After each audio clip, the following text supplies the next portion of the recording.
Namaskar parents. In today's video, we'll be dealing with the topic of how to manage children of autism, how to manage their fears. They have a lot of fears, a lot of anxiety related to particular things.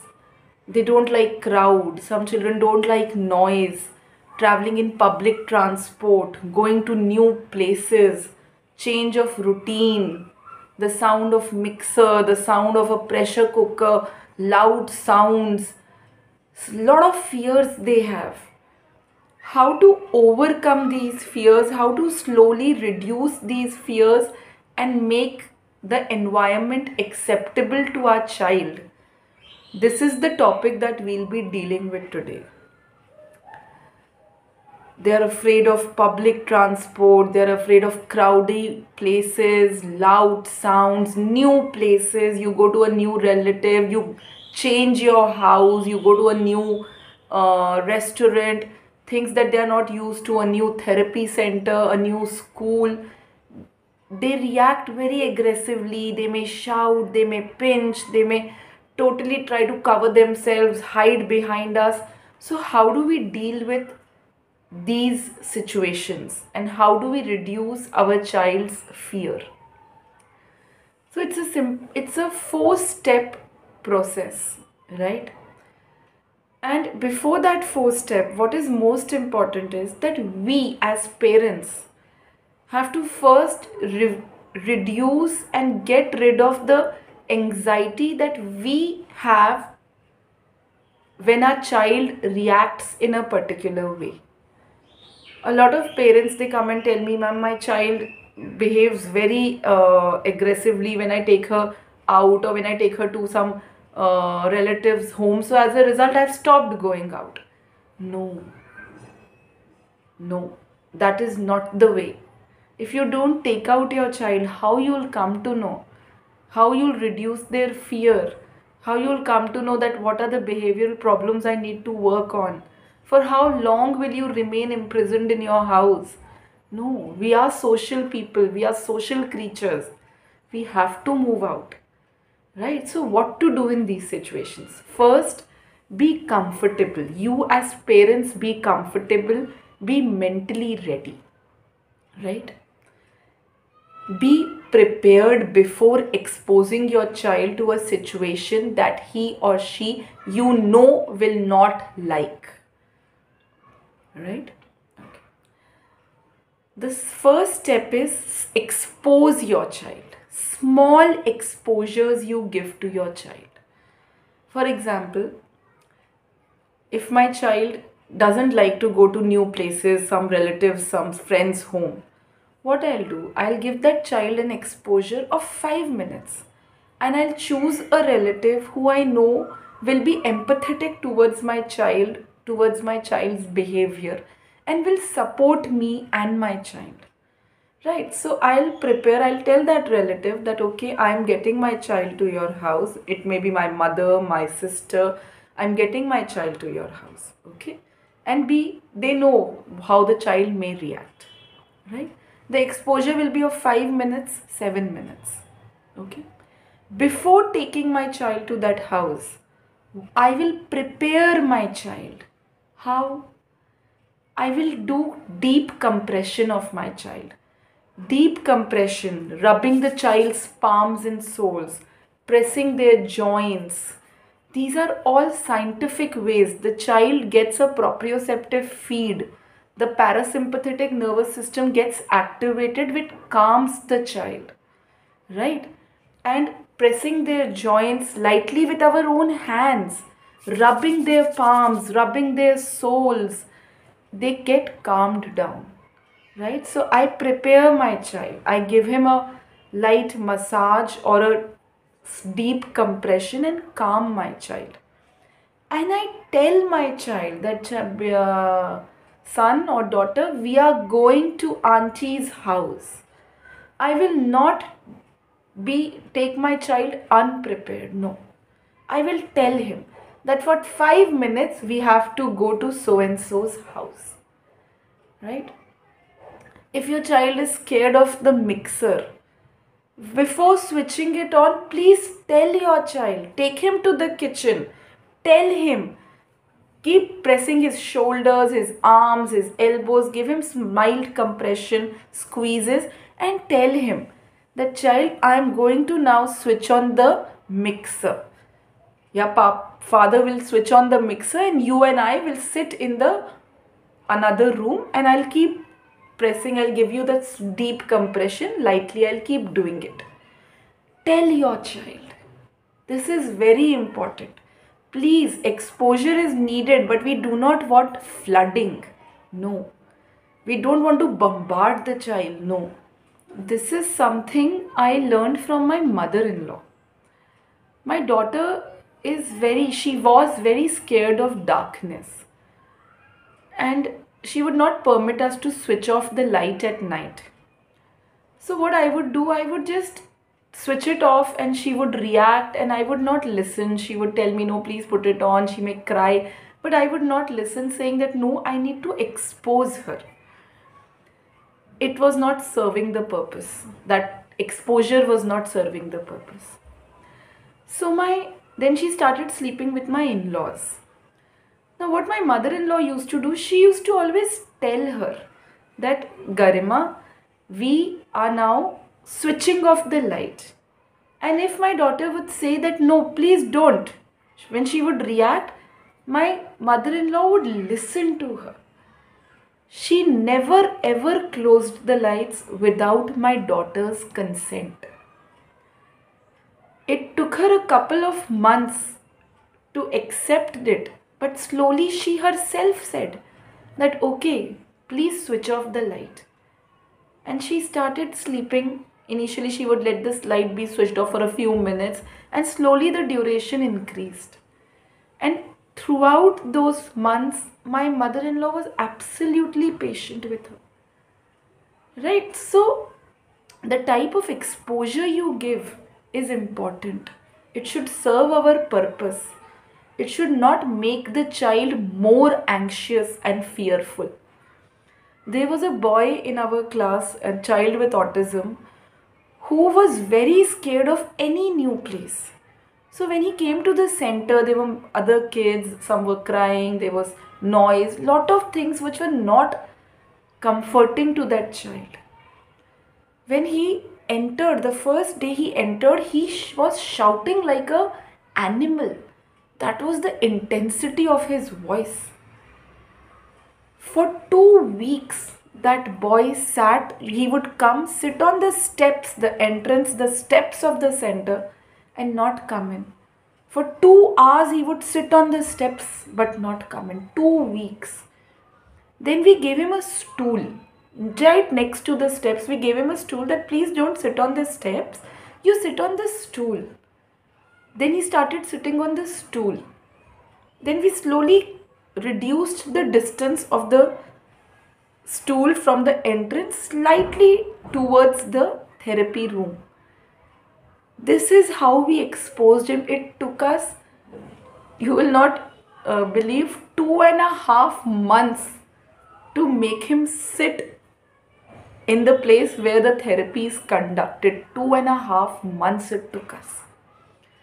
So expose the child properly. Okay? Expose the child properly. Don't increase their fears. Right? This is the first step.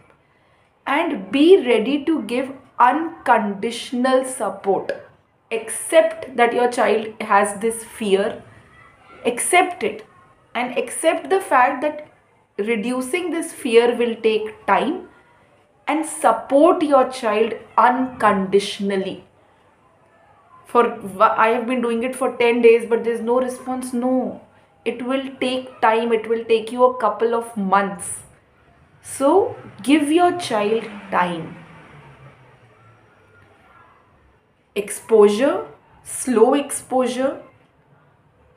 Accept the fear and give the child unconditional support for as long as the child demands. Right? So, unconditional support is our second step. Right? Please Please do not put your dominance on the child. I was doing that with my daughter. It did not work. Please don't do that. You have to understand that your dominance, is it working? No. With fears, it will not work. When the child is showing a tantrum, when the child is intentionally disobeying, when the child is not completing a task, there you can be a little firm, but not with fears. No. There you have to unconditionally support your child. If your child is not leaving you, is wanting that even in the bathroom he should be accompanied, he should be accompanying you. When you go for a bath, he wants to come with you. You have to take him. If you separate him, that separation anxiety will only increase. His fears will only increase. Right? If you have to take your child with you to the bathroom, to the loo, to the kitchen, you have to take him. There is no way out. You have to give that child unconditional support. Second step. Third step is empathize with your child. Understand that that reaction of that child is because of fear. The way that child is behaving, the way that child is made by God, is made by us. We as parents have willingly created this child.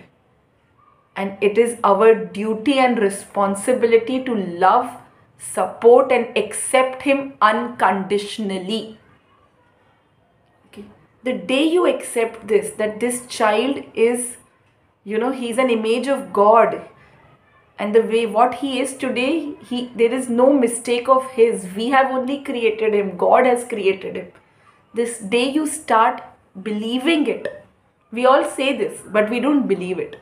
The day you start believing this, you will stop getting irritated. You will stop getting uncomfortable in your child's reactions. Despite the way your child reacts, you will be comfortable. Okay, so that is empathy. Okay, that is empathy and inclusion. When new children come to my center, they create a lot of noise and aggression, and there is a problem, right? That is why that child is coming to me. There are parents who complain. There are parents who leave and go. I suffer financial loss because they say, no, your environment is not correct. My child gets scared. My child is uncomfortable. It's not the child who's scared or uncomfortable. It is the parent who's scared and uncomfortable. But I don't remove that child. I don't separate that child. I keep him in that group and I work on that child till that child shows improvement. I suffer financially also, but I don't remove a child because he's aggressive or he's having a meltdown or he's showing a tantrum or he's fearful. Right? That child who used to shout like an animal, he used to literally shout like an animal, and when he used to shout, everybody of course used to get disturbed. Forget him, even the people living besides our center used to come and complain. I could have easily said that no, there are a lot of complaints, parents are complaining, please leave. No. That is where empathy comes.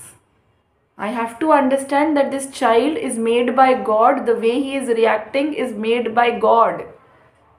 It is my duty as a therapist and as a mother and as a parent to work on him, accept him and work on him and make him grow. Right? This parents also have to understand. Right? And lastly, number 4 is encouragement. Whenever your child, even for 5 minutes, if he goes and steps into somebody's house and he's comfortable, doesn't give you a reaction, doesn't give you a meltdown, and you get him back, that 5 minutes is an achievement. Encourage him. Make it a celebration. Come on, wow, and give him emotional encouragement. That reinforcement that you say, positive reinforcement, should be either an emotional reinforcement or an activity-based encouragement and reinforcement. Okay, you did well. Come on, everybody clap for him. Come on, cheer for him. Yo, Veeru. Very good, Veeru. Come on, everybody, give him a high five. You hug him. You give him a star. You give him a pat on the back. Give him things that encourage him emotionally. Or else give him activities. Okay, wow, you did so well. You went to auntie's house. You did not shout. You did not get anxious. So good. Come on now, mummy and son, we'll go for a walk. Okay, or else you like to walk. Go on the scooty with me. Chalo, I'll take you on the scooty. You want to come and help me cook? Come on, we'll create a mess in the kitchen. These should be your encouragements and reinforcements. Not that you do this and I'll give you chocolate. You do this and I'll give you chips. No. We are not training animals. We are not bribing our children. No. These forms of reinforcement are very difficult to fade. They ultimately become bribes and not reinforcers. Right? So encouragement or reinforcement should be either emotional or in the form of activities, where the child engages with one of the parents or the sibling or the grandparent, right? That is what is encouragement. 4 steps. And before this 4 steps, we ourselves have to be comfortable. First, most important. First step, exposure, slow exposure, no bombardment. Prepare the child before exposing. How? Massages, and tell your child what you're going to do. Number 1. Number 2, unconditional support. Number 3, empathy and inclusion. And number 4, lots of encouragement. Lots of encouragement. Do this, parents, it works. It completely works. Okay? So do try it. Send us your feedback. Put it in the comment section. Share the video, like it, subscribe to our channel, and let the Shakti spread. Vijay Bhava, Tatha Astu. Namaskar.